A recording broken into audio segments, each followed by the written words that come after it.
Hello, welcome back to another video. If you're new here, hello, ako po si JJ. Here, I share living alone videos, how I chose an intentional life, and from time to time, share rin po ako ng mga music video reactions. Recently, yung mga videos or mga carousel na sinishare ko online ay na-appreciate ng mga nakakakita. Nakakataba ng puso kasi for years, hinanap ko talaga yung boses ko as a content creator.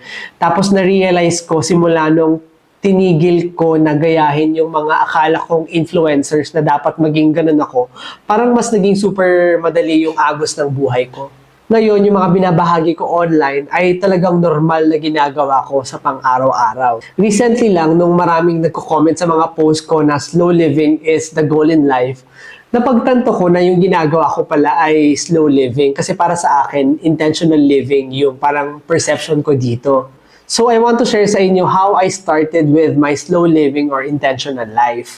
Noong 2000, super addicted talaga ako sa physical appearance ko. Parang nakakayang sabihin pero isa ako sa mga tao na bumibili ng damit, ng bagay para i-flex or i-post sa social media. Pag na-post ko na yan sa Instagram, hindi ko na siya gagamitin. Tas it's a same cycle na paulit-ulit lang. Bili, post, hanggang nag-accumulate na talaga yung mga gamit ko. Tapos when my partner, Dennis, died, I thought my coping mechanism was to consume unnecessary stuff. Alcohol, junk food, fast food. Tapos akala ko it will help me move forward in life. Pero after 2 years of doing that practice, parang I felt na hindi talaga siya nakatulong sa akin. And it actually made it worse. Last 2 years ago, nung naisipan kong tumira sa Antipolo with my poodles, nahanap ko yung sarili ko.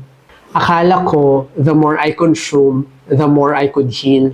Pero napagtanto ko na walang material na bagay ang tatapat sa kirot ng nararamdaman ko. Parang yung mga bagay, they are good to have. Pero yung connection mo with the people important to you at saka sa sarili mo ay mas matimbang. So ayun, kaya mas invested ako sa relationship ko with people close to me and to myself kesa sa mga material things. Hanggat naging normal na siya sa akin. Pero yet again, we have our own preferences. May mga choices tayo. So yung i-share ko sa inyo, parang these are my personal experiences. Parang feeling ko, nakatulong talaga siya sa akin. So hopefully by sharing this, parang kahit 10% or 1% ng i-share ko sa inyo ay makakatulong kasi sobrang laki yung natulong niya sa akin. Sabi nga nila, slow living isn't about doing nothing. It's doing less but with more intention. It's about seeing joy sa mga simpleng bagay. So, share ko lang sa inyo yung mindset na lagi kong ginagawa as a person who opted for a slow living or more intentional life. So, una, I don't want to rush life. Ang sarap kasing namnamin ng buhay. Parang when you're less worried about things, parang mas more present ka. I want to share sa inyo an experience na parang simula noon, parang I just opted to do this. Nung dati, parang meron akong scarcity mindset na parang yung emergency fund ko, pag malapit na siya maubos, sobrang nag-worry talaga ako. To the point na hindi na talaga ako nakakagawa ng mga self-care. Parang hindi ko na nag-i-enjoy yung paglakad ko sa aso, yung pagkadal ko sa mga babies ko. Parang nakakalimutan ko siya kasi ang iniisip ko na lang, dapat may dumating na pera. Pero napagtanto ko na parang after few months of realizing na parang ang ginawa ko talaga is parang I'm just doing my work, parang I'm just taking things slowly, ninanamnam ko siya, parang the more I attract positive energy, parang gets ba? Parang hindi ko siya pinipilit pero nangyayari siya. So, yun yung una kong gustong i-share sa inyo. Number 2 is being busy as a way for me to deal with my grieving. Parang nung una okay siya, pero parang at the long run, actually, it made things worse because I tend to forget the connection with myself. Parang hindi ko na-recognize yung feelings ko, yung thoughts ko dahil ang gusto ko na lang gawin is matabunan yung grieving. Parang grieving will always be in our hearts forever. Parang the way we handle grief changes things, di ba? Parang for example, since I opted for this slow or more intentional life, pag I feel yung mga triggers ko, instead of me doing work, parang ina-accept ko siya or I am recognizing these feelings. Tapos, dinadivert ko na lang yung energy ko through walking, through meditation, para mas lalo kong ma-process yung feelings ko. Bakit ko siya naramdaman? Bakit na-trigger yung ganitong emotion? So, yun. Number 2, being busy while grieving is okay, pero in the long run, it will not be good. Number 3 is slow living is a slower approach in our daily lives. May share si Malama, sobrang ganda siya. Na-struck ako dito. Sa Italy, gumagawa sila ng campaign, sabi nila, slow food is better than fast food. So pag sinabi nilang slow, it's sustainable, it's made local, it's organic, and it's whole.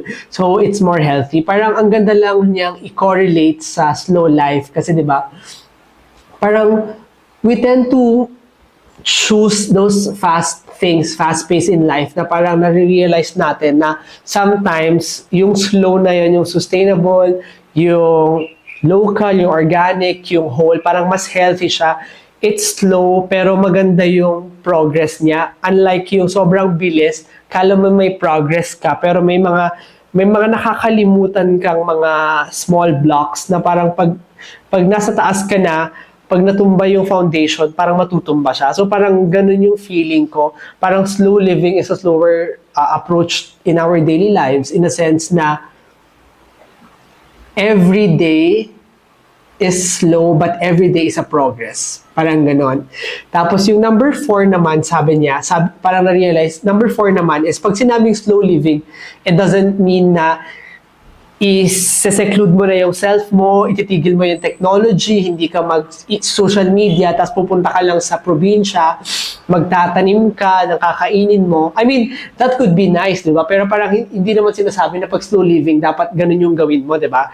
Tapos, yun, pag sinasabi rin na slow living, di ba, the mindset of slow living is not equated to being lazy. Parang slow living is having that low standard or of living in a sense na you're fulfilled tapos you're finding the balance sa fast-paced world. Tapos, I just want to share sa inyo na parang slow living is very subjective. Kung ano yung slow living sa iyo may be different from another person, di ba? So, may mga tao na totally slow living tapos hindi na sila bumibili ng mga luxury items. May mga tao rin na nag-o-opt sa slow living pero bumibili ng luxury items kasi for them, those are good investment kasi nga maganda yung pagkakagawa. So, parang slow living is really subjective. Parang what's slow living for me may be different from another person. Yun siya. Tapos, number 5 na sobrang natutunan ko about slow living is parang sa mundong ito, parang lagi sinasabi na we are about metrics, na parang having a lot of money, having a lot of properties, having a lot of followers will define as a person. Pero nung nag-slow living life ako, parang na-realize ko, yung time affluence ko with myself will never be defined will never define who I am as a person na maraming pera, maraming properties, maraming followers. Parang for me, yung mayaman sa sarili ko is yung having that mindset na I am at peace with myself. Parang feeling ko I am more rich in that aspect na parang mas kilala ko yung sarili ko. So ayun, I hope nakatulong to sa inyo. So if you have more questions or hindi mo naiintindihan yung code ko, pasensya na. But parang these are just random thoughts na ginagawa ko. So I'm planning to make playlist dito sa YouTube na all about slow living or more intentional life para ma-share ko lang sa inyo. Kasi like most of us din, parang this slow living is hindi pa siya perfect, hindi pa siya himay or perfect for me. Parang I'm still slowly learning the pros and cons, kung ano ba yung mag-work sa akin, ano ba yung mag-work dito sa Philippine settings or as a freelance creator. So yun, I hope you still join me with this journey. And yeah, really, for me, slow living may not be for everyone, pero let's just respect our own preferences. And if you are trying or balak mo mag-slow living, parang just do things slowly. Ayun, takeaways lang yun. And bye-bye! Simpleng buhay ay mahayay. Kumagawa ng caption. But yeah, I hope this video helped. Okay. Cut. Ooh.